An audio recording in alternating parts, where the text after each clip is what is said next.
Pues nada, estamos y ahora te compartiré, ahora cuando vaya en la cosa te comparto la pantalla y Vale, la presentación, pero para empezar, ¿vale? Vale, perfecto. Bé, doncs anem a començar. Bon dia a totes i a tots i moltes gràcies per la vostra assistència. A aquesta segon dia, no?, del nostre seminari compartit amb els companys de la Facultat d'Història, així presents, sobretot amb l'altre organitzador, que és el meu company, el professor Juan Vicente García Marsilla.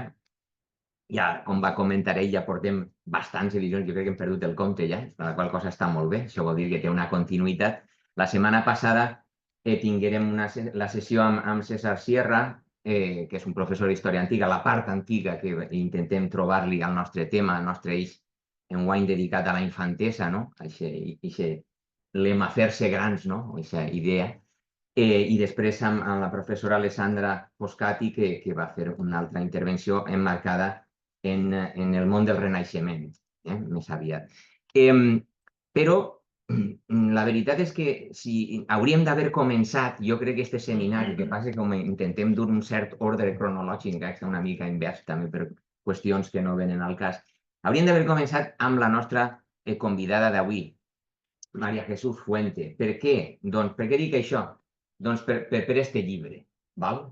La luz de mis ojos, ¿vale? Ser madre en la Edad Media, que es un libro que va a publicar, supongo que es el último, ¿no? No, el ¿Hay otro último. después? Joder, macho. Como sobre la madre, no. Ah, vale.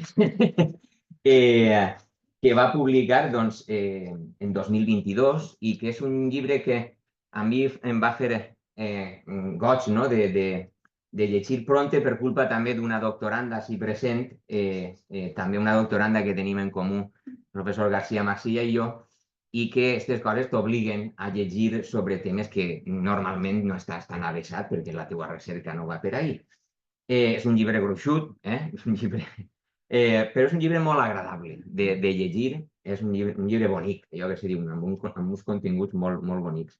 I això és un poc el que em va fer pensar i li va suggerir al meu company de què podríem dedicar, no? També perquè la professora Foscati tenia un llibre recent relativament, no? I podíem aprofitar aquesta avinentesa per parlar sobre el tema, no? La professora Fuente doncs, va acceptar molt amablement en seguida la nostra invitació, a la qual cosa li donem les gràcies. Voy a pasar un momento a castellano para presentarte, Sí, ¿sí, vale, no? estupendo. Pero entiendo perfectamente. ¿Sí? ¿Me estás Sí, siguiendo? entiendo Ah, pues perfectamente, entonces, por favor. es que yo siempre digo que soy como San Vicente, predico en valenciano y me entiende todo el mundo, o sea Sí, que... sí, bueno, Bien, estupendo. entonces, Claro. aleshores, ella, com dic, molt amablement va acceptar la nostra invitació i així la tenim per a extendre, no? Perquè ja em va avançar. No voy a hablar de mi libro, ¿no? Voy a hablar de más cosas, ¿no? La cosa està molt bé.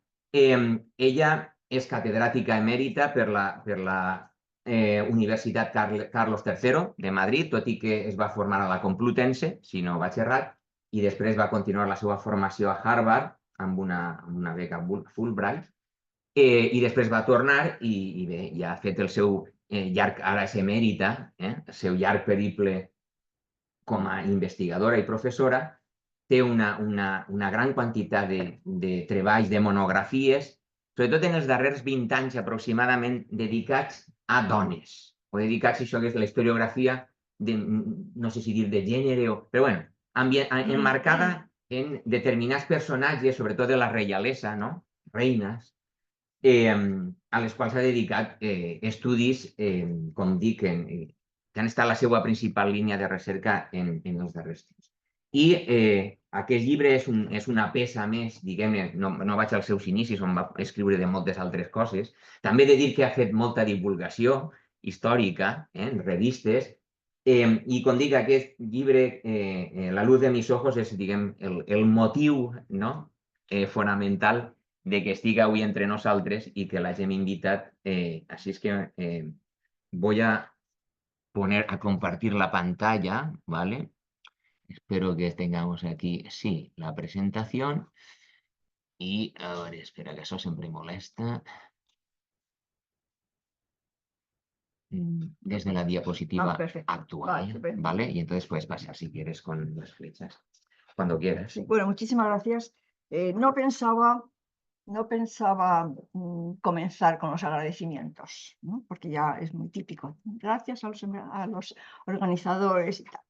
Pero dada la presentación que me ha hecho Carmel, pues sí que quiero agradecer, ¿no? Y quiero agradecer, bueno, se lo decía también antes, ¿no? De bueno, es que inmediatamente nos contestó, bueno, porque tengo la costumbre de que cuando me llega un correo tratar de contestarlo lo antes posible, porque si no se me puede olvidar, se me suele olvidar. O sea, eso es lo primero, ¿no?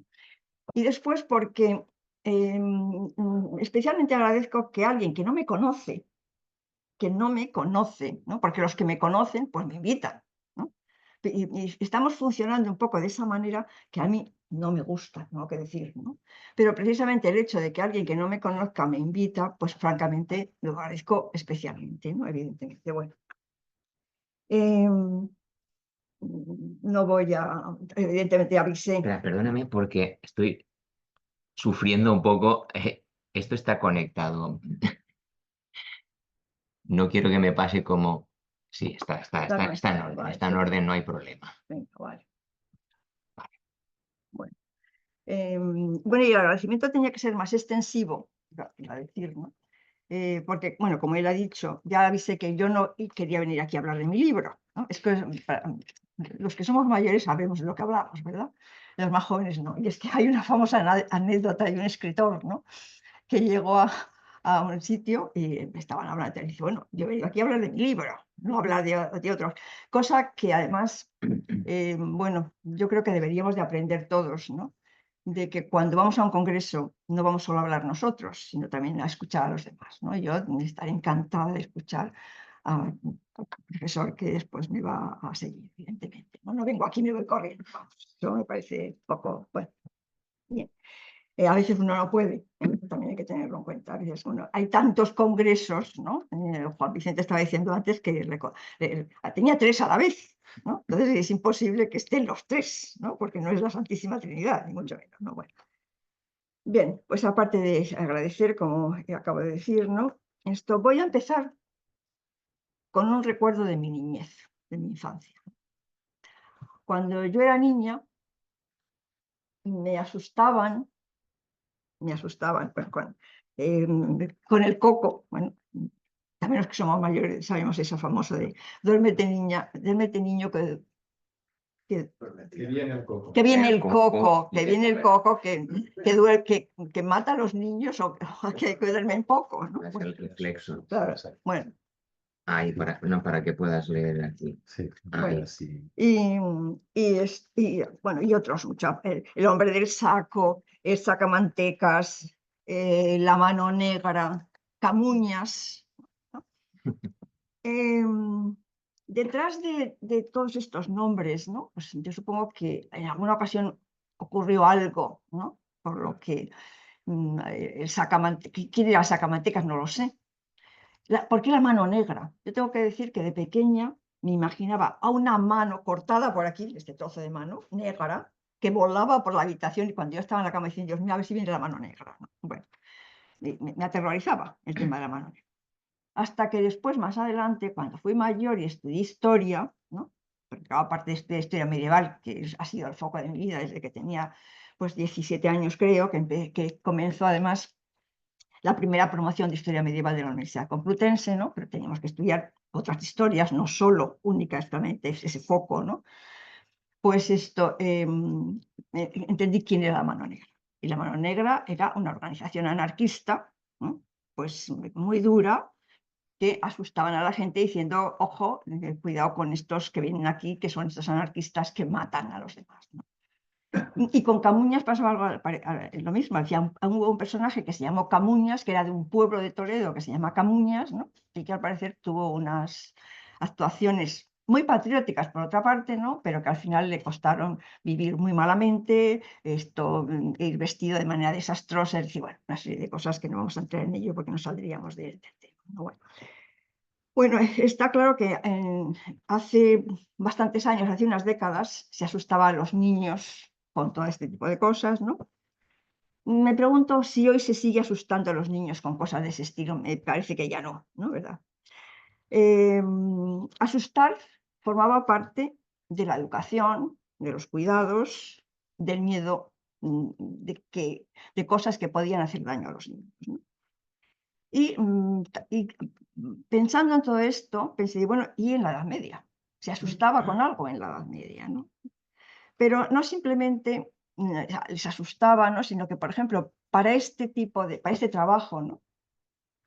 Que, como pues se pueden imaginar, he tomado como base lo que ya había estudiado para este libro, pero después he pensado que me interesaba mucho más, que me apetecía más, ¿no? Centrarme en estos personajes y ver qué nos decían de la infancia de la Edad Media. Y la verdad es que creo que me ha merecido la pena, no sé si se lo voy a saber transmitir a ustedes, ¿no? Pero para mí ha sido muy enriquecedor, ¿no? Porque me he dado cuenta de, bueno, hacía falta ser muy listo para eso, claro, que cada tiempo tiene una forma de educar a los niños, de entender a los niños, de tratar a los niños, ¿no? Y que en cada momento de la historia hay un concepto diferente de los distintos grupos de edad, ¿no? Bueno, pues bien, voy a... Puedes pasar ¿Puedo pasar con esto? Vale, perfecto. Bueno, entonces esto, a partir de, bueno, de estos tres personajes, ¿no? Citados en el título, ¿no? Voy a entrar en la historia de la infancia medieval, ¿no? Y voy a tratar de contestar algunas preguntas que me he planteado desde un principio, ¿no? Si se utilizaban estas historias, las tres que van en el título, para educar a los hijos, o para avisarles de que tuvieran cuidado de los posibles peligros exteriores que les acechaban, ¿no? Si nos muestran la preocupación de los padres que temen que los niños puedan recibir algún daño o puedan perderlos, ¿no? Y, bueno, en conjunto lo que he dicho antes, ¿qué nos dice de la infancia medieval? Bueno, voy a seguir estos puntos en esta presentación. En primer lugar, presentar los tres personajes, sus historias de ficción o reales, en orden cronológico, porque primero voy a empezar por Caperucita, no por Barba Azul, después el Niño de Nieve y después Barba Azul. Bueno, en segundo lugar voy a ver qué sentido tiene o por qué y para qué se escribieron, ¿no? Por qué en la Edad Media, la evolución que han tenido, porque en el caso, sobre todo, de Caperucita, o en el de Barba Azul también ha habido una evolución, porque escritores posteriores han reescrito esta historia, ¿no? Y de otra manera, han tenido otro sentido, ¿no? Y sobre todo, bueno, ver esto en esta segunda parte, ¿no? ¿Qué datos aportan al conocimiento de la infancia, ¿no? Para, en tercer lugar, ver cómo se conectan con la historia de la infancia en la Edad Media. Es decir, lo que se ha escrito sobre la historia en la Edad Media, si puede confirmarse o no aceptarse basándose en las historias, en estas tres historias que voy a presentar. Y finalmente, bueno, voy a ver un poco el tema de la construcción cultural de la infancia, las dificultades y las dudas que plantea el tema, ¿no? Bueno, pues bien, estos tres personajes, que son estos personajes de cuento. Bueno, los tres son cuentos en última instancia, ¿no? Bueno, el primero es el de Caperucita, ¿no? Y aquí tenemos a Caperucita, es un bajo relieve del Palacio Jacques de Bourges, ¿no? Donde nos encontramos, bueno, primero a Caperucita, no sé si se ve aquí, a Caperucita la vemos muy claramente ahí, ¿no? Aquí tenemos al lobo, ¿no? Y aquí tenemos la casa de la abuela, ¿no? Siglo XV, este palacio. Hay este bajo relieve, lo cual quiere decir que antes de que Perrault o los Green lo escribieran y lo dieran a conocer y a difundir de la manera tan importante que lo han hecho, ¿no? Pues efectivamente existían antes, ¿no? Buscando información, pues me cayó bueno, lo voy a poner, no merece mucho la pena, pero en fin, que el verano pasado en El País, Guillermo Altares escribió este artículo que me llamó mucho la atención, ¿no? El cuento del lobo, la inagotable leyenda de un fabuloso depredador, ¿no? Entonces aquí lo que él habla es, bueno, vamos a salir corriendo porque el origen del cuento de Caperucita Roja se mantiene como un misterio, ¿no? Bueno, sí, ya veremos que efectivamente lo podríamos considerar un misterio de acuerdo con las cosas que he ido encontrando. Bueno, hay una primera versión, diría yo, de Caperucita, ¿eh?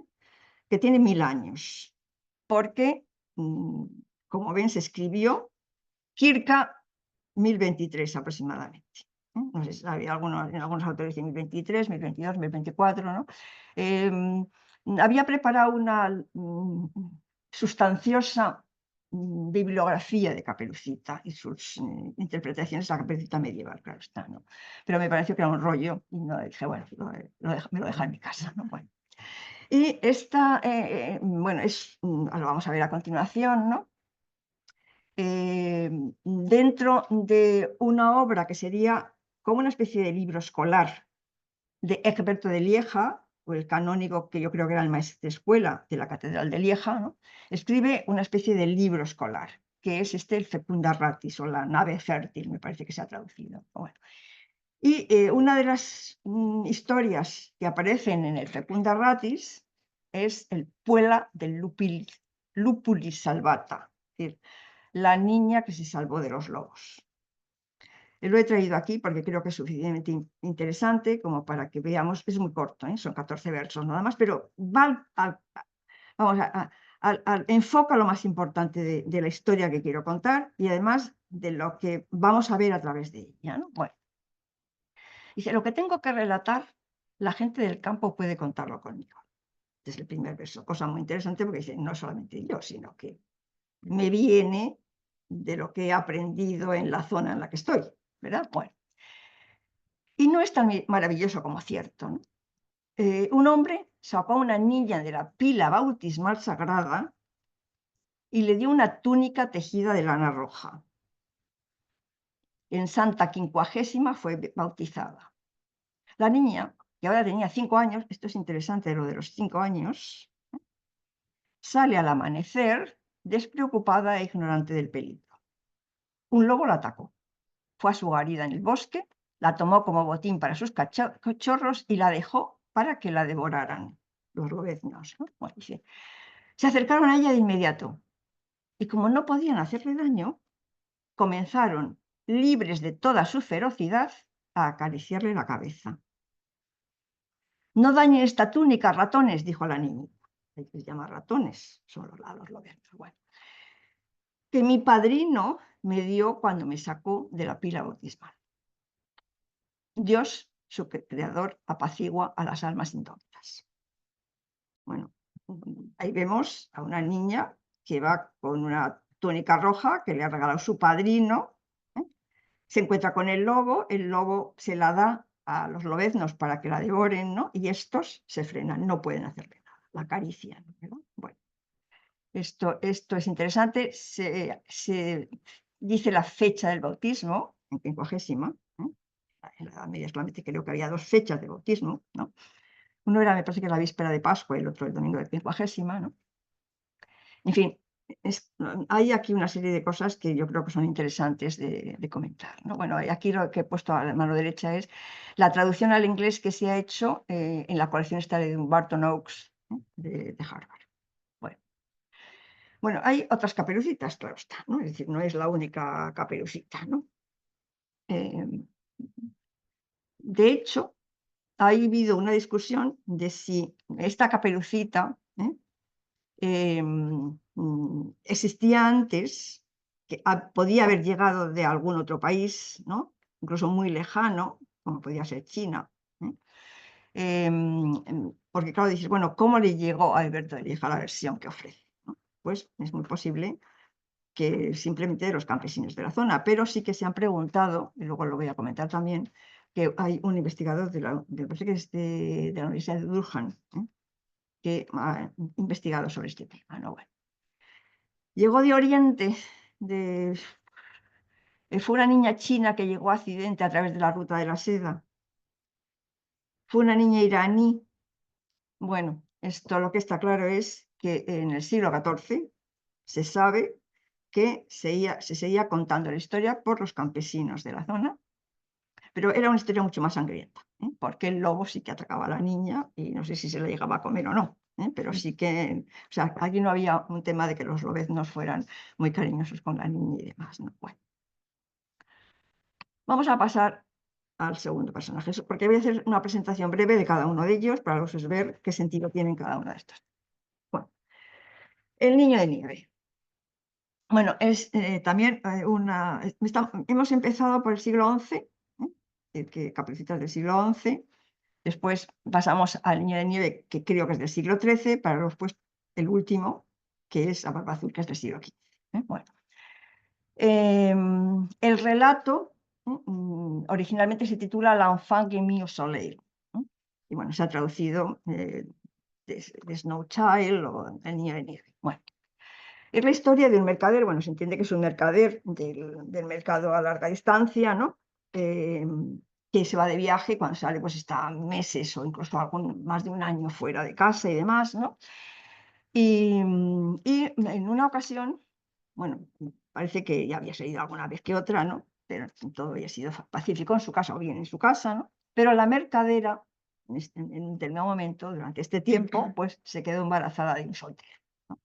Ya, bueno, vamos a ver, he traducido algunos de estos versos de francés antiguo que es endemoniado, ¿no? Luego algunos de ellos no tienen, a lo mejor no tienen mucho sentido. Yo creo que se entiende más o menos lo que quiero decir, pero tengo que explicar. Bueno, porque bueno, lo que yo traduje es eso, se quedó embarazada de un soltero, amor que no se puede ocultar. Bueno, no se puede ocultar, quiere decir que es que tiene un hijo, claro está, ¿no?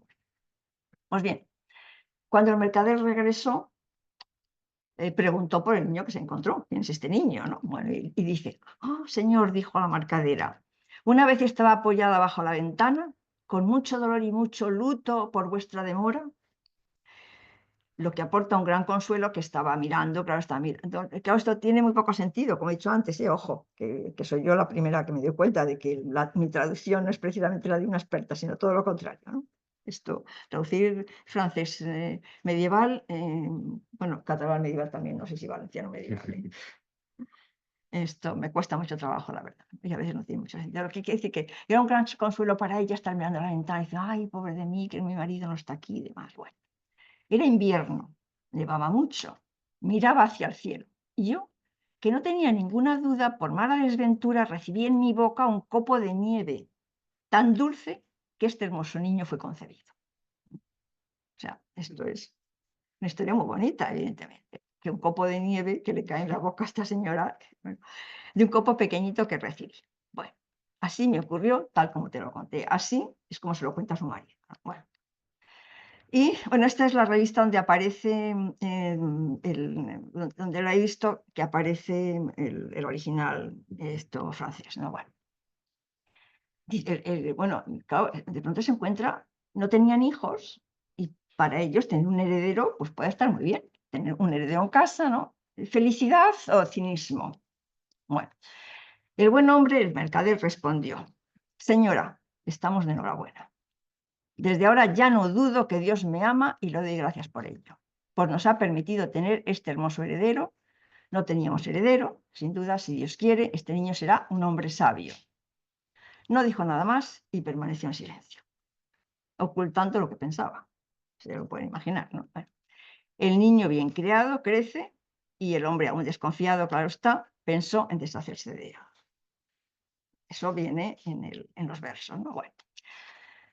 Entonces, el mercader, esto no soy, eso después ya hay una parte porque es que es muy largo, esto si lo traduzco todo, pues hubiera sido esto bastante lío, ¿no? El mercader salió de viaje y de nuevo llevó al niño con él, ¿no? Y al regresar, ya vuelve, ¿no? O sea, se lleva al niño porque van, y dice, bueno, que claro, este niño va a ser mi heredero como mercader, tiene que aprender, tiene que venirse conmigo, ¿no? Y cuando regresa a casa de nuevo, pues le dice a su esposa, lo siento mucho, querida, lo siento mucho, querida, he perdido a tu hijo, a quien tú misma no podrías haber amado más que yo. Se desató una tormenta y la furia de los vientos nos llevó completamente agotados a las arenas del norte de África. Y el sol pegaba fuerte sobre nosotros y el niño de nieve se derritió.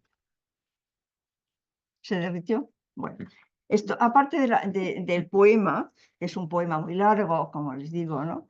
Luego pues también aparece en prosa en otros, ¿cómo se llaman? Me parece que son las 100 historias estas, las 100 historias, ¿no? ¿Cómo se llama el libro? Las 100 novelas me parece que se llama, ¿no? Bueno, entonces, y ahí aparece en prosa, y ahí leyéndolo en prosa he podido a veces deducir esta dificultad que tenía de traducir los versos, ¿no? Bueno, y dice que, bueno, que es muy posible que a lo mejor, bueno, desde luego que se derritiera y que les llevara el viento a las arenas de África, porque ahora es increíble total, ¿no? Pero lo que sí es posible es que lo llevara, me parece que hasta Génova, donde lo pudo vender como esclavo. Eso es una posibilidad. Y otra posibilidad es que simplemente que se lo cargara, ¿no? Evidentemente, eso está claro. Bueno, era en última instancia el castigo a la esposa infiel, ¿no? Bueno, castigo. Bueno. Barba Azul, ¿eh? Es un cuento que está basado en una historia real. Bueno, mm, es un cuento que después se va a popularizar también, bueno, como Caperucita, por Perrault y por los hermanos Grimm, ¿no? Bueno, pero lo que se sabe del auténtico personaje, ¿eh? Que es una historia real, ¿no? Sale de las denuncias de algunos campesinos, me parece que son de la zona más o menos de Bretaña aproximadamente, del noroeste francés o algo así, ¿no? Bueno, y aquí he traído el testimonio, porque hay varias denuncias que en el juicio que se hace después a este Barba Azul, asesino de niños, ¿verdad? Pues le hace un juicio y hay varias denuncias de campesinos de la zona. Bueno, y he traído esta, la que encontré, que me resultó más fácil de encontrar y además muy ilustrativa, ¿no? De esta señora que se llama Perron-Lessart, que era vecina de la Gos Bernard y declara bajo juramento que hace 2 años, en septiembre de este año, el susodicho Lord de Rice, ¿eh? Yo lo tengo a veces también puesto como señor de Red, escrito RETC, me parece que saldrá en algún momento, ¿no? Bueno, son las dos grafías que han cambiado, lo mismo que la famosa Fontevrault, ¿no? Que ahora se escribe Fontevrault, ¿no? Como sabe, bien sabemos. Bueno, esto se alojó, este señor, se alojó en el susodicho lugar de la Gos Bernard, en la casa del susodicho Jean Collin. Era testigo, vivía entonces justo enfrente de la posada del susodicho Jean Collin. Tenía un hijo de 10 años que asistía a la escuela. El niño atrajo a uno de los sirvientes del susodicho señor de Gué, llamado Poitou. Este Poitou vino a hablar con la susodicha Pegón, pidiéndole que dejase vivir al niño con él. Lo vestiría muy bien y le proporcionaría muchas ventajas. Ante lo cual Pegón le respondió que tenía tiempo que esperar para aprovecharse de su hijo y que no lo iba a sacar de la escuela. El susodicho Poitou la tranquilizó sobre este punto y le prometió solemnemente que tomaría a su hijo y lo enviaría a la escuela y que le daría 100 sueldos a ella para un vestido. Bueno, el caso es que el niño le dio algo. Y al día siguiente, cuando Gilles de Gué salía de la posada, Pegón le preguntó al señor por su hijo, ¿no? Pero el señor de Gué no respondió. Se volvió hacia el susodicho Poitou, que estaba allí, y le dijo que el niño había sido bien elegido y que era tan hermoso como un ángel. Desde entonces, esta mujer no ha tenido más noticias de él, no ha oído ni una palabra de dónde pudiera estar su dicho hijo y no lo vio en compañía del dicho señor que había pasado desde entonces por el dicho lugar de la Gos Bernard. Todos los que trabajamos en documentos medievales sabemos que el sosodicho y el dicho no paran, ¿verdad? O sea que bueno, los que no sean de medieval, para decir, esta mujer es una pesada que dice susodicho, pero no soy yo, es el documento, ¿eh? Bueno. Pues bien, esto se le hace un juicio, ¿no? Aquí hay una imagen, pero esta imagen es, me parece que del siglo XVII, una cosa así, XVII, no es una imagen medieval, creo, ¿eh? Esto,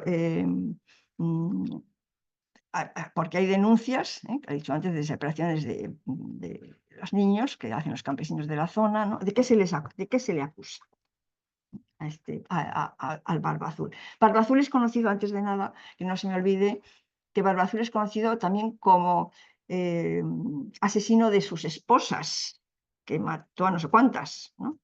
Como Enrique VIII, más o menos, ¿no? Bueno, al que también se le llamó, se le puso el mote de Barba Azul. Bueno. Las acusaciones eran captura y muerte de varios niños, vicio de la lujuria sodómica y antinatural en modales crueles y horribles con dichos niños, sobre invocaciones a los demonios, inmolaciones o sacrificios, promesas y obligaciones por Gilles de Rais, que era el acusado, ¿no? ¿Cuál es el testimonio del acusado? Bueno, hay bastantes más acusaciones, hay bastantes más testimonios, pero para no ser pesada he hecho una selección, no de lo peor, ¿eh? O sea que, bueno, dijo que los huesos de los niños asesinados en Chantocé, porque hay dos sitios donde asesinan, Chantocé y en Manchecourt, ¿no? Dice, tanto las cabezas como los cuerpos que habían sido tirados en el fondo de la torre, los hizo extraer y poner en un cofre y fueron llevados a la fortaleza donde fueron quemados y reducidos a cenizas. En el lugar de Manchecourt mató y mandó matar a niños en grandes cantidades cuyo número ignora. La verdad es que no se sabe muy bien esto, los niños que mató este hombre y demás, ¿no? Pero claro, fue un personaje muy temido, ¿no? Que al final, después fue castigado bueno, en un juicio, ¿no? Bueno, al final hubo dos juicios, uno civil y uno eclesiástico, ¿no? Y se le castigó pues a morir. No sé si murió en la hoguera o algo así, pero no estoy segura. El caso es que a este ogro de verdad, que fue un auténtico ogro que después ha pasado, hay cosas que pasan siglo tras siglo, ¿no? Y que parecen, bueno, ¿cómo es posible que hundan sus raíces tan profundamente, ¿no? Pero que posiblemente hundan las raíces de ese miedo a personajes de este estilo, ¿no? Que luego después se convierten en un cuento, ¿no? Pero es un cuento basado, lógicamente, en una realidad. Bueno, pues bien, vamos a ver el sentido de estos tres cuentos. Em,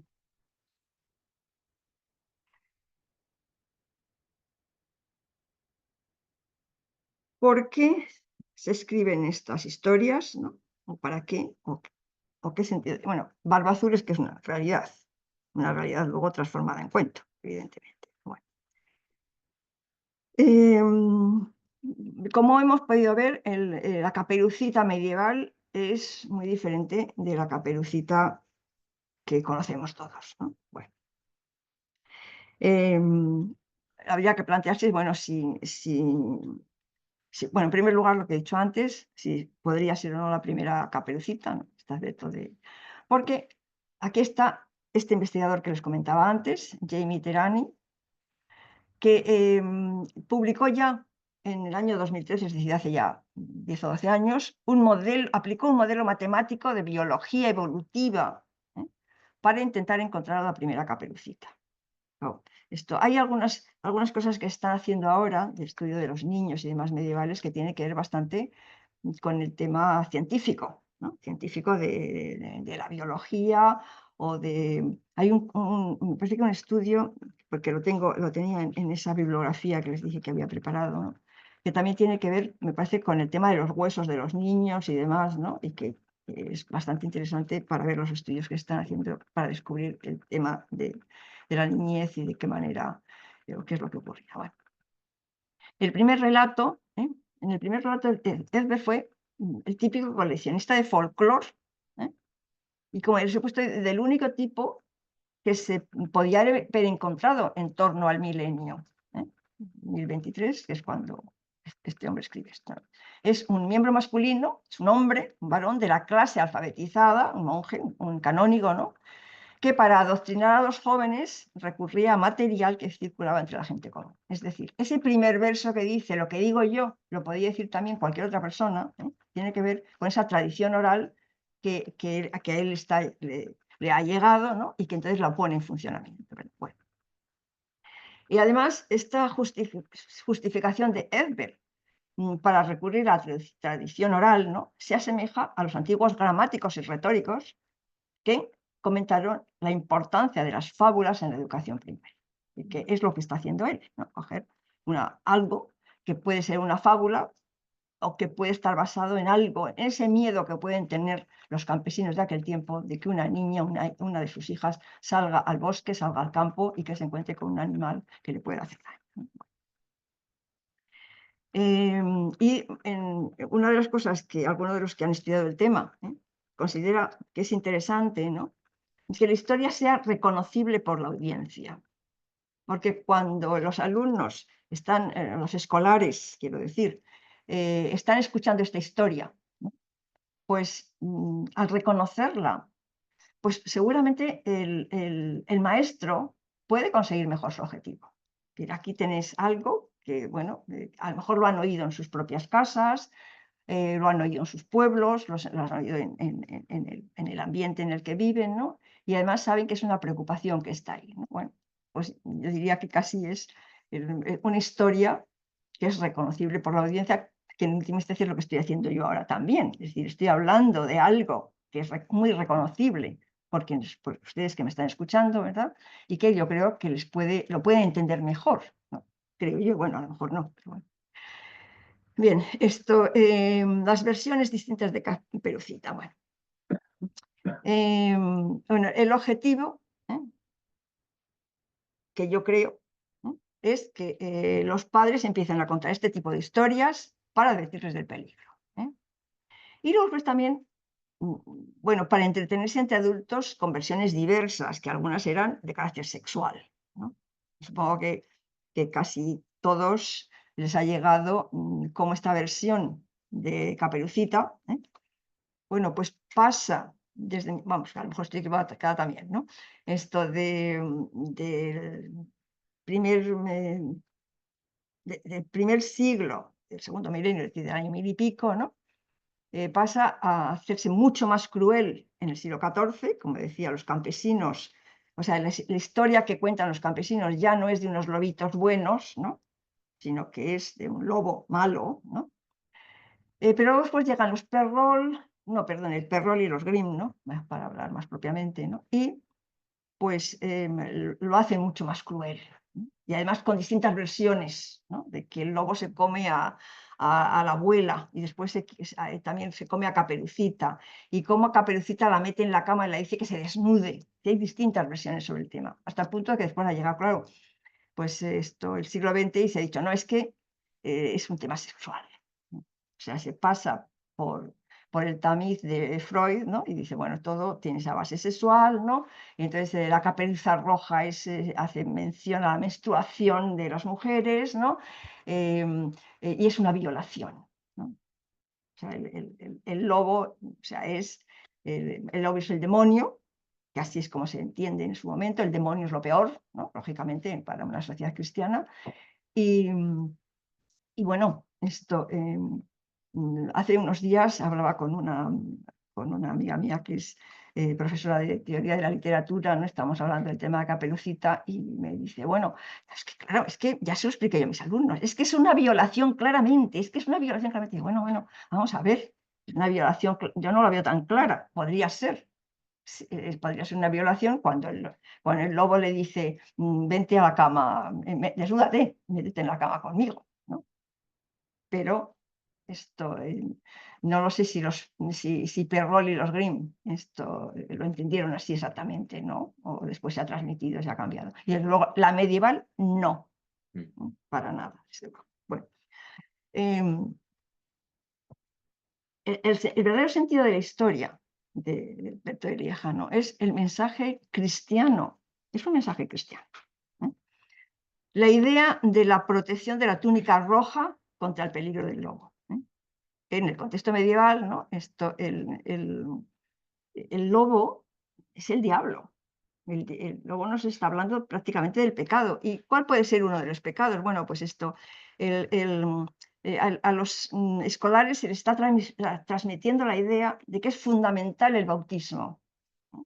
Porque esa capa roja es una capa que realmente está protegiendo a la niña. Los lobeznos no la atacan porque no pueden, en los versos de Berto dice, los lobeznos no pueden hacerle nada, ¿no? ¿Y por qué no le pueden hacer nada? Porque tiene esa protección que le da la capa del bautismo, ¿no? La capa roja, que además los que sabéis de cosas de ciencias, pues creo que en aquel tiempo solamente se podían conseguir 3 colores, quizás, el blanco, el negro y el rojo. Alguno más, pero bueno. Sí. Esos serían los básicos, ¿no? Algún pigmento, sí. Sí, entonces la idea del rojo no tendría nada que ver con la menstruación, ¿no? Sino sería el color que realmente se utilizaba en aquel tiempo para el bautismo. Bueno, y la niña le dice, mi padrino me regaló esta capa el día que me bautizaron, y está hablando fundamentalmente del bautismo, y es lo que realmente está preocupando, y es el mensaje que Alberto de Lieja está transmitiendo a los escolares, que aprendan la importancia del bautismo y que ellos, cuando sean, bueno, pues si llegan a ser sacerdotes o monjes o lo que sea, o simplemente ciudadanos, ¿no? Pues que realmente no se olviden de la importancia del bautismo. Bueno, bueno, lo que les he puesto aquí, ¿no? El bautismo salva al mundo, ¿no? Bueno, y en este momento también una de las cosas que me parecen interesantes, ¿no? Es la preocupación por el peligro de los niños que mueren sin bautizar, ¿no?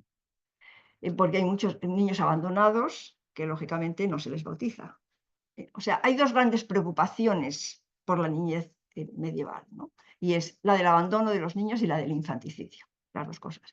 Y buscando una ilustración para esto que estaba comentando, ¿no?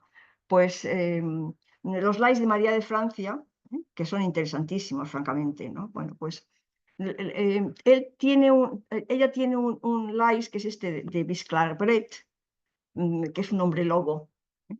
Entonces aquí sale la imagen del hombre lobo que se enamora de una infanta y bueno. Y hay muchas versiones, hay muchas ediciones de las lais de María de Francia, pero casualmente resulta que uno de los lais tiene esta portada, en la que aparece el hombre lobo. Bueno, pues bien, esto, bueno, yo considero a Caperucita, pues eso, una niña del mundo rural en el medievo, ¿no? Y tanto niños como niñas han de conocer los peligros del bosque y los peligros del lobo, ¿no?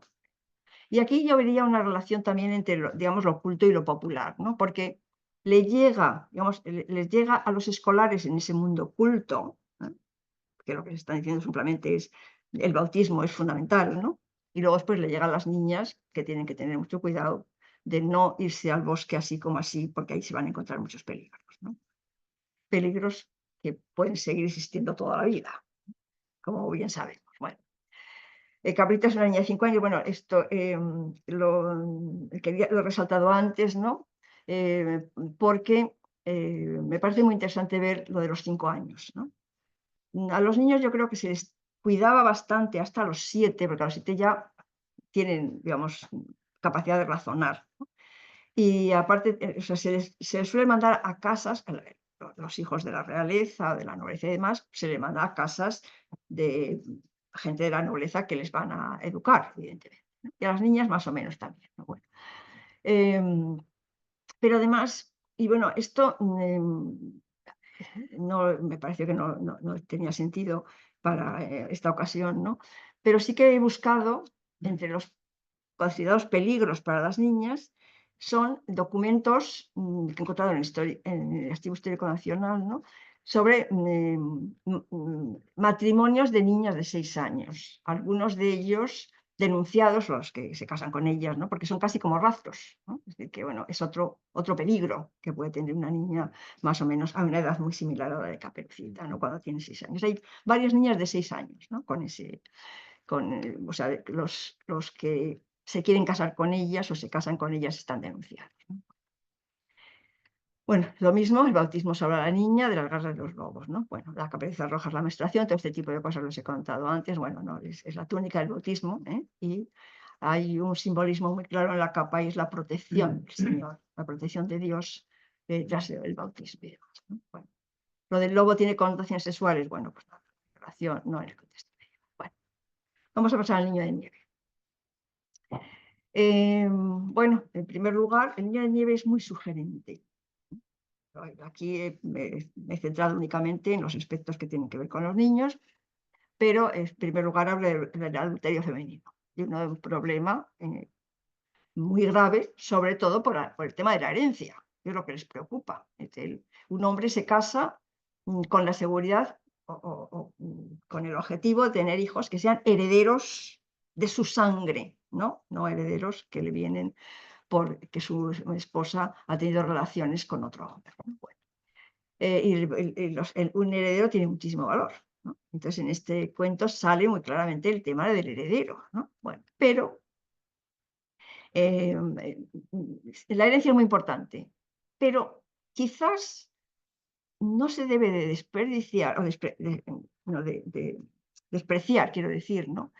El mundo del amor a los niños, ¿no? Es decir, su madre le quiere mucho, la madre le quiere mucho, la madre le cuida mucho, pero su padre no le quiere, y no le quiere por el hecho de no ser hijo. Y esto, yo ahí he visto lo que hoy llamaríamos violencia vicaria. Y a la madre la castiga, quitándole al hijo, evidentemente.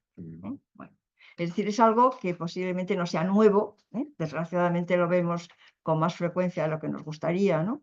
Pero esto, y este es un caso que posiblemente no fuera único tampoco, ¿no? El de matar a un niño para castigar a la madre, en este caso era muy claro, ¿no? Bueno, esto y luego pues también salen en este cuento, ¿no? De los malos tratos a los niños, ¿no? Que evidentemente, pues, bueno, a los niños abandonados, no voy a entrar tampoco en el tema de los niños abandonados porque no sé qué está hablando de tiempo, a ver, esto, o a los niños, -10. bueno, a los niños abandonados, alquilados, que también había niños que alquilaban, bueno, alguien que quiere tener un hijo y resulta que no puede tener hijos, ¿no? Pues esto se hace la embarazada, se pone ropas para que parece que esté embarazada y luego después, a la hora de cuando le toca tener el hijo, sabe de alguien que no le interesa esto, no le viene bien tener ese hijo y se lo alquila. Vamos a ver. Bueno, de hecho, en mi libro hay una historia, sí, es una historia, vamos a decir, aunque es un acta notarial que debía ser común en ciertas familias de alto nivel, ¿no? En el que el notario está presente en el parto.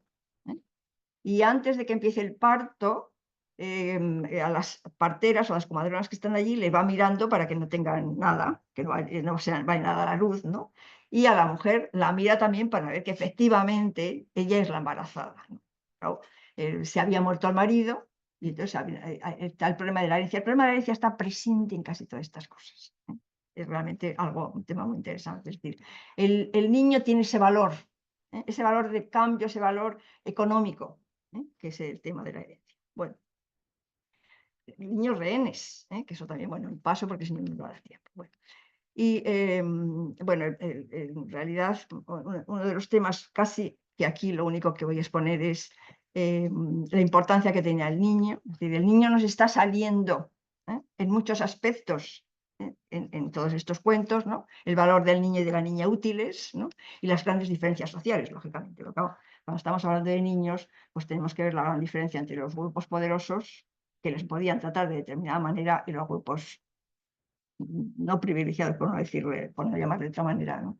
Que la situación de los niños pues es completamente diferente, lógicamente, ¿no? O sea, el niño campesino trabaja desde muy pronto, incluso de 3 o 4 años en adelante, ¿no? El niño de los grupos urbanos, los mejor situados económicamente van a la escuela, se preparan para seguir el trabajo de la familia. Los grupos superiores, el niño se prepara para las armas. Me acordé que según estaba escribiendo esto del ejemplo del niño Abelardo, Abelardo, que era pues hijo de un noble de mediana categoría, ¿no? Y que él le había preparado a su padre para las armas, ¿no? Aunque dijo, no, me gusta la dialéctica. Bueno, y después el infante y la infanta reales que se preparan para ocupar los puestos de poder. Bueno, Barba Azul es en Gilles de Rais, que forma parte de nuestro imaginario, ¿no? Bueno, los crímenes, Barba Azul, cada uno de ellos, de estas 3 historias, me llevaba a unas historias determinadas de la infancia. Y el caso de Barba Azul nos metía en otro tema que yo creo que es bastante interesante, bueno, que es el de los peligros que corrían los niños, ¿no? Los niños que formaban parte, bueno, de pederastas, ¿no? Porque también lo sabía, y este hombre lo era, evidentemente, ¿no? Bueno, esto...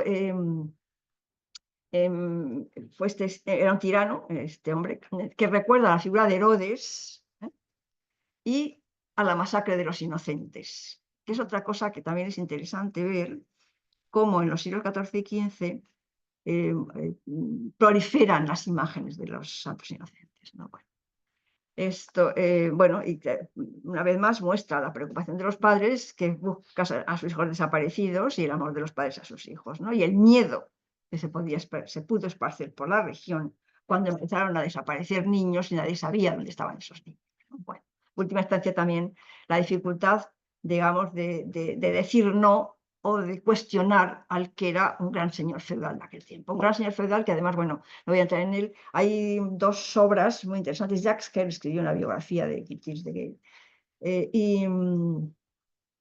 Y bueno, es que se le conoce antes de ser este asesino en serie, fue uno de los compañeros de Juana de Arco, ¿no? Bueno, sigo porque si no, no termino. Bueno, podemos decir que las víctimas de Gilles de Gaulle son los santos inocentes de ese tiempo, ¿no? Y he traído aquí varias imágenes de santos inocentes que son muy interesantes, de las cuales la que a mí más me gusta es esta, que desde que la conocí, ¿no? Me pareció tan impresionante que la tengo ahí guardada, ¿no? Y de vez en cuando la utilizo, ¿no? Que es los santos inocentes de la Catedral de Mondoñedo. Es un fresco fantástico, ¿no? Del siglo XIV, ¿no? Donde vemos esa matanza, que yo creo que para mí es la más expresiva de todas. Bueno, es típico que aparezcan estas matanzas de inocentes en los libros iluminados, ¿no? Pero este del fresco es, desde un punto de vista especialmente interesante. Es muy curioso porque hay entre los distintos documentos que no se sabe hasta qué punto pueden ser todos ciertos, la verdad, ¿no? Está esta confesión de Gilles a su confesor, de Eustache Cloncet, dice, la pena que sentía al ver sufrir a los santos inocentes en el fresco de la capilla de Mascou, ¿no? O sea, le daba mucha pena a los santos inocentes, pero él los mataba igualmente. Pero bueno, preocupación por el infanticidio, ¿no? Bueno, y los santos inocentes, voy a seguir porque si no termina. Bueno, esto lo voy a soltar, ¿no? Pero es que me encontré con este relato. Este relato que está escrito, está tomado de una crónica de la ciudad de Lunenburg, de los años 1430-1450, que es cuando estaba matando Gilles de Gaulle. Puede ser pura casualidad, pero él cuenta una historia que ya es del año 1284, ¿no? En la que dice, en la festividad de los santos, tal, un joven de 30 años, apuesto y bien vestido, y todos que le veían la miraban por su apariencia, cruzó los puentes, entró en la ciudad, comenzó a tocar por toda la ciudad una flauta de plata de la más magnífica calidad, y todos los niños que oyeron su flauta, 130, lo siguieron hasta la puerta, y desaparecieron. Bueno, esta es una historia que todos conocemos, que es el Bautista de Belén. Bueno, puede ser pura coincidencia. Probablemente sea pura coincidencia, porque claro, aquí esta crónica, sí es cierto que coincide con la fecha en la que Gilles de Gaulle estaba haciendo sus terribles fechorías, ¿no? Pero él dice que la leyó, que la había visto algo que había ocurrido en esta ciudad de Amelín, en el año de nuestro Señor de 1284. Bien, terminar. A ver si me doy mucha prisa. Esto no, porque esto es que no quiero quitar tiempo. Bueno. Claro, Caperucita, el niño de nieve y Barba Azul muestran una ausencia del niño en la Edad Media. Claro, partimos de una idea, ¿no? Bueno, en primer lugar, voy a tratar de ser muy breve, ¿no? Partimos de la obra de Philippe Aglaé, que es la típica historia de la infancia, ¿verdad? Y que dice, no hay niños en la Edad Media, no hay niños, ¿no? Hay niños, la ausencia del niño en la Edad Media, y bueno, sí hay algunas ausencias, ¿no? Pero bueno, en lo que yo he estudiado, y sobre todo enfocando simplemente esto, posiblemente podría haberme centrado en otras historias, pero yo creo que estas tres historias, que son muy conocidas, ¿no? Pues esto nos dicen bastante de esta infancia. Ya nos dicen bastante de unos padres que les preocupan los hijos. Nos hablan de una infancia que está ahí, y que está presente y nos muestra un poco todo lo que puede ocurrir y los distintos intereses que pueden mover a los padres, a las madres, a los niños y demás, ¿no? Bueno, comencé por leer un capítulo que tiene en los ensayos Michel de Montaigne sobre la educación de los niños. Claro, me preguntaba, bueno, lo que dice Michel de Montaigne, claro, es un hombre que vive parece en torno a 1550, segunda mitad del siglo XVI, me parece aproximadamente, ¿no? Bueno, y bueno, lo que él pueda decir de la educación y demás, nos tendrá que decir algo de dónde lo ha tomado, pues tiene que haberlo tomado de lo que ha venido antes que él, lógicamente, ¿no? Bueno, y él dice, los niños pequeños no tienen actividad mental ni forma corporal reconocible, se los consideraba seres neutrales, en equilibrio precario entre la vida y la muerte, ¿no? Esto él lo escribió sobre la infancia, ¿no? Dice, como niño fue educado en la casa que le acogió y como padre falló en tener un heredero varón, ¿eh? Esto, el heredero que necesitaba todo hombre, ¿no? Bueno, tuvo 6 hijas y de las 6 hijas solo vivió una. Entonces, para él había, la infancia era como algo efímero y tan efímero, ¿no? Como algo que él no había conseguido, ¿eh? Y esto, al escribir de la educación de los niños, critica es muy curioso porque leyendo cosas de esta educación de los niños de Montaigne, ¿no? Yo estaba muy de acuerdo con muchas de sus ideas. Pero bueno, ¿cómo será posible? ¿No? Bueno, él critica la educación tradicional. Dice, un maestro que enseña a varios niños, dice, nos gritan una y otra vez en los oídos como si lo vertieran en un embudo. Y nuestra tarea es solo repetir lo que nos han dicho. Eso yo creo que casi todos estaríamos de acuerdo, ¿no? Bueno, muy respeto por quien no esté de acuerdo, por supuesto, ¿no? Bueno. Y dice, prefiere una cabeza bien hecha, bien amueblada, lo que nosotros decimos, a bien llena. Eso es algo que yo creo que últimamente se está persiguiendo mucho más, evidentemente. También, ¿no? Esto es algo que tomé de los ensayos que me pareció muy interesante. Dice, para el escolar no hay nada que aventaje ni que sustituya a la excitación permanente del gusto y afecto hacia el estudio. Bueno, pero primeramente habría que ver qué es lo que les presentaba, que les excitara para el estudio, ¿no? Dice otra suerte, el discípulo será solo un asno cargado de libros. Bueno, ya he puesto entre paréntesis algo que me recordaba, ¿no? Porque en algunas de las cosas que he estudiado, que me ha interesado siempre mucho, eh, la relación de las mujeres cristianas, musulmanas y judías, ¿no? En mis estudios sobre mujeres, pues este ha sido uno de los pocos, ¿no? Y entonces he tenido que mirar otras cosas, lógicamente, ¿no? Bueno, y entonces está Daniel de Morley, este estudioso inglés, vamos a llamarlo, ¿no? Que se va a Toledo, a la Escuela de Traductores de Toledo, y dice, es que he pasado por París, he ido a París al Estudio General de París, ¿no? Todavía me parece que no lo podríamos considerar universidad. ¿Y qué encontré allí? Los maestros son unos burros cargados de libros, así es como les llama, ¿eh? A los maestros del estudio de París. Bueno, y esto me lo ha recordado, es que el discípulo será solo un asno cargado de libros, que es lo mismo que Daniel de Morley decía de los maestros. Si la ciencia se le administra con el látigo, ¿eh? Para que la ciencia sea beneficiosa, no basta ingerirla en la cabeza, precisa asimilársela y hacer de ella cabalgación. Bueno, termino las ideas de Aries, ¿no? El niño aparece poco en el medievo, ¿eh? Es un gran ausente, ¿eh? Hasta los siglos finales, ¿no? Y claro, sí es cierto que está poco presente en la iconografía, que tampoco está tampoco presente, porque el niño Jesús lo tenemos de siempre, ¿eh? O sea, y no va a ser otros muchos los niños que van a pintar, evidentemente. Pero bueno, claro, lo hace así porque Ari, al parecer, se fía mucho de su mujer, que es historiadora del arte, que es la que le dice, si no hay niños en la Edad Media, no aparecen en la historia del arte, prácticamente no se les ve, ¿no? Hasta a partir del año 1300 en adelante, ¿no? Bueno, eso sí es cierto, hasta a partir del 1300 aparecen muchísimo más, ¿no? Pero sí que aparecen, por supuesto, ¿no? Y el interés, para mí, el interés de Aries, ¿no? La presencia del niño en la historia, es que el niño apareció, ¿no? A partir de Aries mucho más o más, ¿eh? O apareció absolutamente, que antes casi no aparecía, ¿no? En la historia y en las ciencias sociales, ¿no?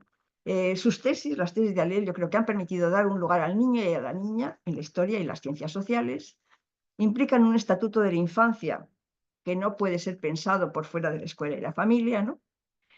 Y esto, a partir del papel de la escuela y la familia, a través de la larga duración histórica, se puede analizar la forma como aumentó, reo para ir más rápido, ¿no?, de manera paulatina y potente el sentimiento familiar, sin el cual no es posible comprender la profunda mutación antropológica que constituye el nacimiento del niño del siglo. Esto, bueno, cambios que finalmente se prueban con esta revolución de las conducciones de la procreación. Yo he considerado que la teoría de Aries es como una diana, a la que se tiran dardos, que ha habido en la historia, pues, algunas teorías que han sido muy interesantes, no tanto porque lo que decían tuviera razón, sino porque ha promovido el que los demás se preocuparan por esa teoría, ¿no? Eso se lo he explicado muchas veces a mis alumnos con el tema de las ciudades de la Edad Media de Pireo, ¿no? Bueno, entonces, esto es una diana a la que lanzar flechas, ¿no? Esto, la presencia del niño sí que está en escritores medievales. El propio San Agustín percibió la niñez como una etapa en la que razón y entendimiento estaban dormidos, ¿no?, pero se preocupa de que exista esto, se preocupa de pensar en la infancia, ¿no? Y hay testimonios de la infancia en autobiografías, que me hubiera gustado hacer un repaso de Guibert de Noyan, pero si ya esto se está alargando mucho, pues hubiera sido eterno, porque el tema es eterno, ¿eh? El tema es muy, muy importante, desde luego. Te da para mucho. Cuando dice, el niño de la media, ¿qué hay del niño de la media? Bueno, el niño de la media hay esto, y esto es la punta de un iceberg, ¿eh? Realmente por las cosas que uno puede aprender, esto fijándose en distintos aspectos del niño en la Edad Media, ¿no? En el Itasúa, las lamentaciones de Gilles de Missy del siglo XIV también son interesantes. O la niña del Cantar de Miocid. Hombre, ¿quién se olvida de la niña que sale cuando llega Rodrigo de Vega? Dice, no, no podemos hablar contigo, ¿no? Porque nos puede... Bueno. Bien, autores contemporáneos, bueno, voy a pasar porque está el famoso libro de France Bonny, La infancia en la Edad Media, Alexandre Doniclos, son estas arqueólogas, el niño en la sombra de las catedrales, Sulam y Sahar. A mí este me gusta mucho, esta de la infancia en la Edad Media, ¿no? Nicolás Orme, Medieval Children, ¿no? Y bueno, a esta es la que decía yo antes, este estudio, ¿qué? Sí, sí, no, de paleopatología. Sí, sí, sí, una propuesta de multimetodología osteoarqueológica. Cuando yo digo, bueno, tiene que ser interesante, sin duda, ¿no? Pero claro, esto es interesante, por supuesto. Bueno, esto termino entonces, simplemente, bueno, que a través del arte, antes lo he mencionado nada más, pero es que a través del arte da para mucho. Yo no sé si la mujer de Aries se preocupó de mirar bien las imágenes medievales, ¿no? Porque realmente, bueno, esto es muy curioso porque es el modelo de la infancia perfecta, el niño Jesús, ¿verdad?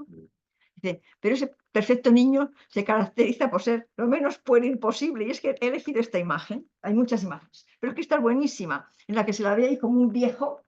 Bueno, ahí está, es un niño Jesús, el niño Jesús y tal, ¿no? Muy pequeñito, ya es un niño pequeño, evidentemente, pero está con una mano en el otro mirando a ver qué dices, ¿no? Es como un viejete. O sea, que bueno, esto es muy curioso. Y luego después esto, y el amor de la madre, bueno, este me parece un cuadro fantástico también. Bueno, a lo mejor no tan fantástico como les decía a mis compañeros que ayer tuve la oportunidad de ver ese retablo que hay en el Museo de Bellas Artes de aquí de Valencia, en el que la Virgen está dando mamar al niño y están todos debajo, intentando coger gotas de la leche de la Virgen, que es maravilloso, sin duda, ¿no? Bueno, y este es, aquí tenemos, ¿cómo se llama este hombre? ¿Cómo se llama este hombre? Que no se me olvidan los nombres. Pero una cosa, ya con esto termino, prometo terminar. Es San Marino, van en peregrinación, un grupo de gente, todos con niño. Todos llevan el niño en peregrinación para que les cure. Y si se dan cuenta, aquí arriba está llena de esbotos. La parte de arriba está llena de los esbotos, y aquí están las madres con un niño más pequeño, con un niño mayor, con el niño, los típicos niños tal como los llevaban entonces, ¿no? O sea, sí, fajado completamente, ¿no? Es decir, a mí me pareció una escena verdaderamente bellísima, ¿no? Y fíjese qué cola de gente que va en peregrinación con sus niños, pidiéndoles que les cure el santo, ¿no? Bueno, concluimos con esto, pues esto como construcción cultural, ¿no? Evolución en la idea de la infancia representada, o sea, producción y la evolución, evidentemente, ¿no? en la idea de la infancia representada en su función simbólica. Es una metáfora de lo divino, del poder, de la patria, del artista. Bueno, y me he acordado de Humberto Eco cuando dice que la Edad Media es nuestra infancia, ¿no? Y es verdad, ¿eh? La Edad Media es nuestra infancia en muchísimos aspectos de nuestra vida, ¿no? Bueno, Montaigne dice una frase también que me llamó mucho la atención, ¿no? Dice, habla de los cuidados, de la importancia y de la preocupación por los niños y dice, es menester poco esfuerzo para sembrarlos, ¿no? Pero una vez que han nacido, educarlos y criarlos supone asumir una tarea distinta, llena de trabajos y temores. Son los temores de una sociedad que les preocupan los niños, en la que son amados, son educados, son utilizados. Hay temor a los peligros que se pueden encontrar claramente manifestados en Caperucita, en Niña de Nieve y Barba Azul. Muchas gracias.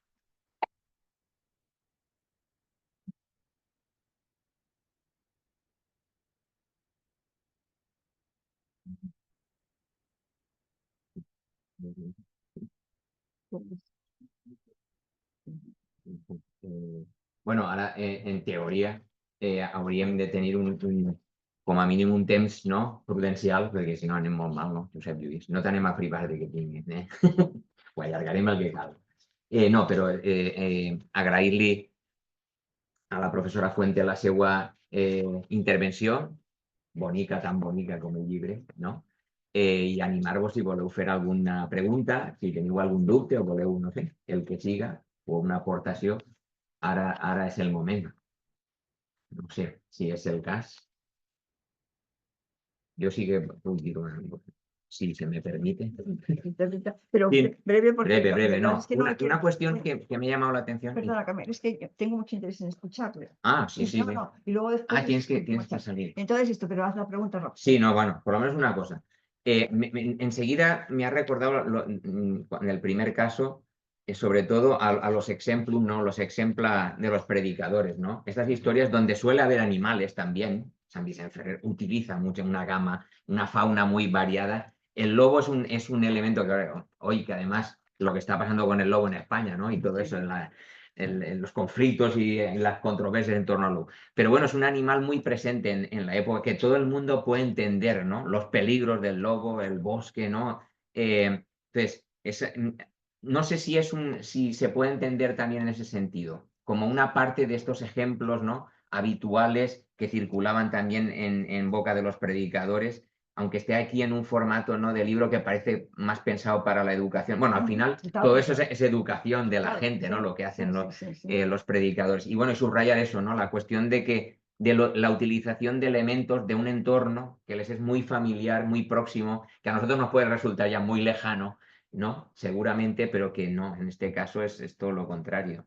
Claro, que en cada momento, bueno, quizás por eso he empezado a hablar de la manera que he empezado, es porque yo recuerdo de niña que me asustaban con el lobo también, ¿eh? Pero sobre todo lo de la mano negra, que es que lo tengo aquí. La mano. Esto, claro, y ahora, pues estoy segura que eso no se hace. Yo no sé si alguien que tenga niños pequeños ahora, bueno, yo tengo mis nietos, ¿no? Y estoy segura que sus padres no les asustan con nada, ¿no? Esos, vamos, no tienen miedo a nadie ni a nada, ¿no? O sea, que deberían de tener un poco, pero en fin. Pero claro, yo porque tengo cada momento tiene una construcción cultural sobre distintos aspectos y sobre la infancia está clarísimo, ¿no? Y la construcción cultural de la infancia en aquel tiempo, bueno, no tiene nada que ver con la nuestra, pero existe y es importante y nos dice de muchas cosas, ¿no? Bueno, y lo que decías de los animales, que pienso una cosa, el león, por ejemplo, el león, por lo que sea, a lo mejor porque era un animal que no se le conocía, bueno, que no lo tenías cercano, ¿no? Pero, por ejemplo, esto no aparece como nada malo. Está Daniel y los leones en las esculturas, ¿no? O, por ejemplo, en ese famoso cuadro de Velázquez ¿cómo se llama? San Pablo, el ermitaño San Pablo, ¿eh? Que en determinado momento los leones se muere y los leones le entierran, ¿no? Y que los leones aparecen como unas figuras que no son de temer. Pero es que al lobo, si no me equivoco, en la Edad Media se le tiene como el diablo. Quizás porque es o sea, el león no lo vemos. pero el lobo está. El lobo está ahí. Está. Y el lobo es el malo. Y el lobo es el malo físico de uno que está en la mente, que es el diablo, que te puede hacer mucho daño, ¿eh? Y los dos, de una manera o de otra, pues te pueden hacer mucho daño. En fin, bueno, me callo yo. Pepe. Preguntar si los ejemplos que has trabajado, si piensas que los personajes quizá estén marcados por una teleología, no sé si de raíz aristotélica o en el sentido de que progresen hacia que tengan una función asignada muy clara y progresen hacia una finalidad, ¿no? Hombre, yo creo que en el caso de Caperucita sí. En el caso de Caperucita hay algo en esa línea, ¿no? Y los otros, claro, son, por ejemplo, el del niño, el niño de nieve, pues esto, claro, yo lo he llevado simplemente a enfocar una manera de ver a los niños y la importancia de la herencia y la importancia de castigar a la mujer adúltera de una manera que la vemos en nuestros días también, ¿no? Pero yo creo que no se escribe pensando en un futuro, creo yo, no lo sé, ¿eh? Tendríamos que ver cómo evoluciona la idea, sinceramente. Y lo mismo ocurre con claro, el Barbazul es más extraño, porque luego después lo van a recoger los cuentistas posteriores, ¿no? Es una pregunta muy interesante, pero que me mueve, y te la agradezco mucho, porque me mueve a pensar en ello y a buscar, pues con una respuesta coherente. No puedo dar una respuesta coherente porque no la he estudiado, sinceramente, ¿eh? O sea, que lo agradezco mucho. Muy bien. En el caso de Barba Azul, es una figura que a mí me llamó la atención y hace algún tiempo leí al respecto. Es que en la sociedad francesa del medievo llegó a conmocionar enormemente la figura de este hombre, porque llegó a ser mariscal de Francia. Es un personaje Es muy decir, este hombre importante. ostentó esa que es la más alta dignidad militar y era una de las fortunas mayores de la Francia del momento. Pero por más que en lo que es el campo de las armas fue muy destacado, fue muy polémica su figura porque aparte de dilapidar su fortuna y a nivel fiscal era sabido en su entorno que tenía toda una corte de monjes o sacerdotes que decían dedicarse al oculto, al ocultismo y a hacer ceremonias satánicas y demás, al margen de que luego esto pueda haber sido adulterado, pero bueno, pues es la figura de un perturbado y de una persona con un nivel de sadismo Terrible. enorme, ¿no? Entonces, Sí. me llamó mucha atención porque en el imaginario colectivo perdura y perdura la imagen de él. Sí, yo creo que de ahí incluso podría salir la idea del ogro, porque era un ogro, realmente, ¿no? Entonces ese miedo de la gente de a ver dónde se van los niños, no siento que te lo coja uno. Así, no, yo creo que se pervivió mucho, evidentemente. Claro. O sea, que no sé si es el mismo que llegaste, el ogro que llegó hasta mí, ¿no? Pero esto sí, efectivamente, ¿no? Gracias, perdón.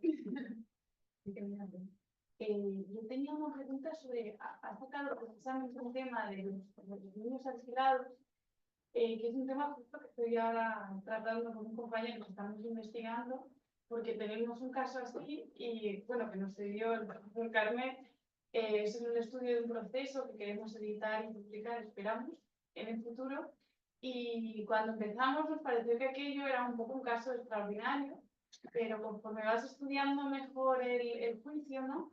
Te das cuenta de que aquello es más frecuente de lo que parecía, de lo que a priori pensamos que sería, ¿no?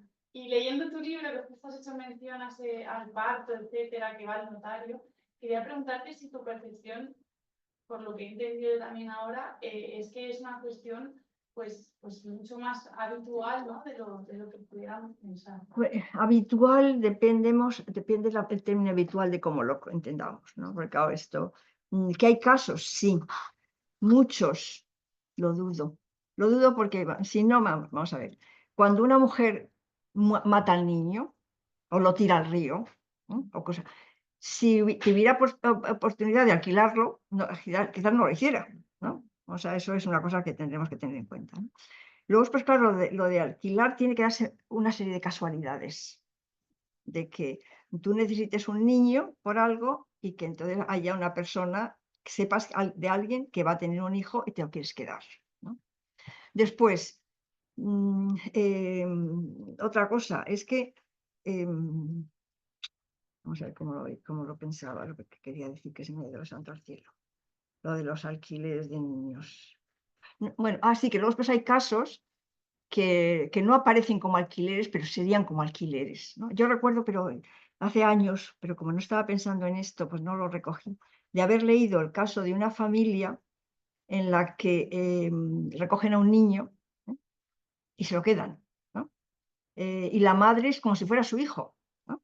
Pero es que ella no podía tener hijos y demás. Y entonces se quedan con el niño. Esos casos de quedarse con el niño, en algún caso sería alquilado y en otros casos no. Y luego pues hay otros ejemplos de gente que se queda con niños que a lo mejor los podía haber alquilado, pero esto que la madre original o el padre dice, no queremos que te quedes con ellos. Es un tema muy complejo, ¿eh? No le puedo contestar con... Es un tema muy interesante si lo quiere poseer, ¿eh? Porque yo creo que se va a encontrar casos muy diferentes, una casuística, no simplemente esos casos de alguien que tú alquilas a un niño y ya esto forma parte Porque claro, el alquiler, no había contratos de alquiler, sino simplemente que tú hablabas con una persona y dices, bueno, venga, yo me voy a quedar con tu niño y se acabó. Pues vale. Pero es bastante posible que fuera más de lo que pensamos, hasta el punto de no poder incluso decir que fuera tan habitual, ¿eh? Pero sí que debe haber casos que, bueno, es otro tema. Yo quiero salirme ya quiero salirme de la maternidad, ¿no? Esto, que como me queda poco tiempo, pues esto tengo planes de 2 o 3 libros y no puedo volver sobre ello, ¿no? Pero esto es un tema muy interesante, sí. Es un tema a tratar y muy, muy interesante, francamente. En cualquier caso, si en algún momento me sale algo, esto se lo mando al profesor Camil para que se lo indique. O sea que... Pues tendremos que cerrar ya. Sí, Porque porque yo no escucho nada. Yo no escucho.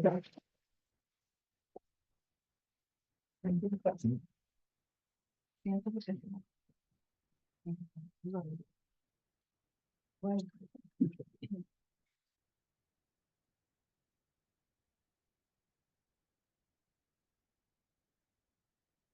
De memoria y busque desde allá mismo.